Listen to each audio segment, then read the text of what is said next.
Today is week 1, and we're going to be talking about the life of discipleship.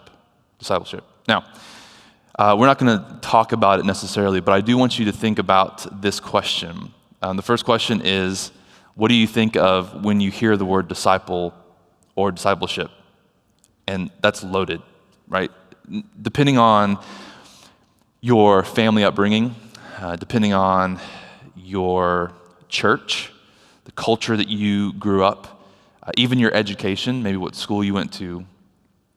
I know for me, when I think about the words disciple and discipleship, they kind of transform depending on the life stage that I'm in. So I think back at different moments in my life, and we'll talk about that a little later, where those words were defined, or there were certain pictures in my mind when I thought about them, okay?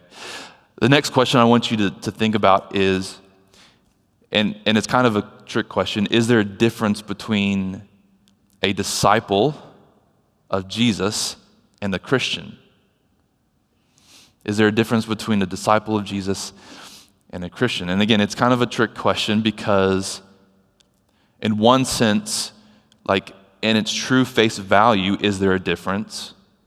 But in another sense, is the way that we approach them or live them out or believe, is there a difference?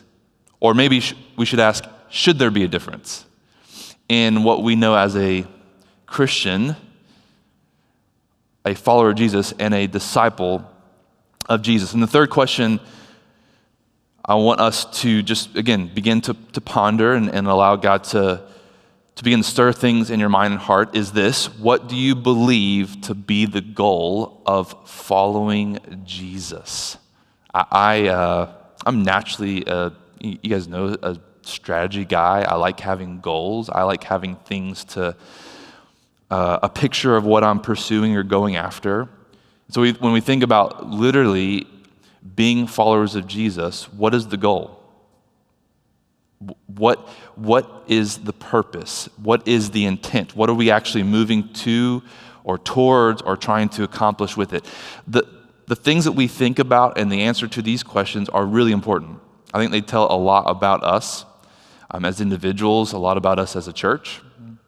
And I hope that God begins to essentially bring about a calibration or a unifying of this idea of discipleship. So I want to read a couple of verses from the Gospels, okay, the different 4 Gospels, Matthew, Mark, Luke, John. I'm just going to read them off, and I want it to begin to show the magnitude or the weight or the importance of this idea of a disciple. So I'm just going to read them to you. Matthew 16:24. Then Jesus said to his disciples, "Whoever wants to be my disciple must deny themselves and take up their cross and follow me." Mark 8:34. Then he called to the crowd. He called the crowd to him along with his disciples and said, "Whoever wants to be my disciple must deny themselves, take up their cross, and follow me." Luke 9:23. Then he said to them all, "Whoever wants to be my disciple must deny themselves and take up their cross daily and follow me." Luke 14:26. "If anyone comes to me and does not hate father and mother, wife and children, brothers and sisters, yes, even their own life, such a person cannot be my disciple." Okay. This is not a verse that you tell a new believer to go read right away, right? It's like, that's the one you save for, later down the road, right? Whoever does not hate father and mother, wife and children, brothers and sisters, yes, even their own life, such a person cannot be my disciple. And whoever does not carry their cross and follow me cannot be my disciple. Matthew 28:16 says, "Then the 11 disciples went to Galilee, to the mountain where Jesus had told them to go. When they saw him, they worshiped him, but some doubted. Then Jesus came to them and said, 'All authority in heaven and on earth has been given to me. Therefore go and make disciples of all nations, baptizing them in the name of the Father and the Son and the Holy Spirit, and teaching them to obey everything I have commanded you. And surely I'm with you always to the very end of the age.'" Now, That's just the tip of the iceberg, but what it helps to show is that there seems to be a consistency and a weight to the idea of being a disciple. Like, it is something that you can see all throughout the Gospels, verse after verse. There is a consistency, and then there is a weight to the idea of being a disciple. Jesus himself is putting emphasis on this word, this concept, this term. Jesus himself is making the call to those in that time and to us to be a disciple. He's making a call to say, hey, would you come be a disciple of me? Now, as we go through this content, like I said, I want to give us some common language to help to kind of calibrate what we mean when we talk about the idea of disciple or discipleship, which is discipleship is just the process or the idea of becoming or making a disciple. So here's the definition that we're going to be working with, and you'll see this in your notes, okay? And we're going to, obviously, over the course of the weeks coming, we're going to see this at greater depth. We're going to unpack this piece by piece. But here it is. Discipleship, the daily and lifelong pursuit. Daily indicating a rhythm, a practice. Lifelong pursuit indicating a duration, a length, a timeline.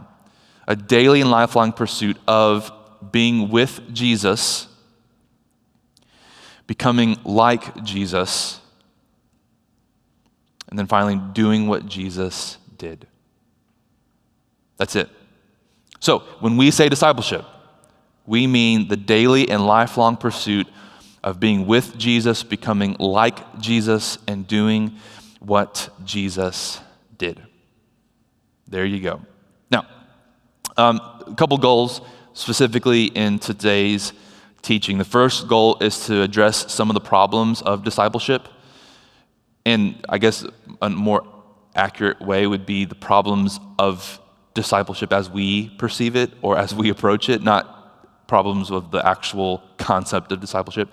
The second thing would be clearly define discipleship. So we're going to really give some great language, context to the idea of discipleship. And again, I say calibration because a lot of this is taking the things that we know, we've been taught, we've experienced, whether we realize it or not, the things we believe about being a disciple, and it's helping to shift and to calibrate, to cut things out, to add some things, to help transform some ideas that we have. And then the third goal is to create a call to live a life of discipleship. Those are the three things. So let's start off with the problems of discipleship. Dallas Willard says this in his book, The Great Omission. And I love this. He says, the greatest issue facing the world today with all of its heartbreaking needs. So when we look around, it's easy to see our world is broken, it's hurting. There's so many needs. Everywhere you look and turn, there's needs. But he would say the greatest issue facing the world today is whether those who are identified as Christians, whether professed Christians or maybe just culture Christians, will become disciples, students, apprentices, practitioners of Jesus Christ, steadily learning from him how to live the life of the kingdom of the heavens into every corner of human existence. Bottom line, Dallas Willard is saying the greatest challenge and issue is whether or not Christians actually become or live a life of discipleship to Jesus that affects every aspect of their human existence. It affects their human existence as a worker in whatever vocation, as a husband, father, mother, daughter, sister, brother, cousin, friend, leader, every aspect of their human existence.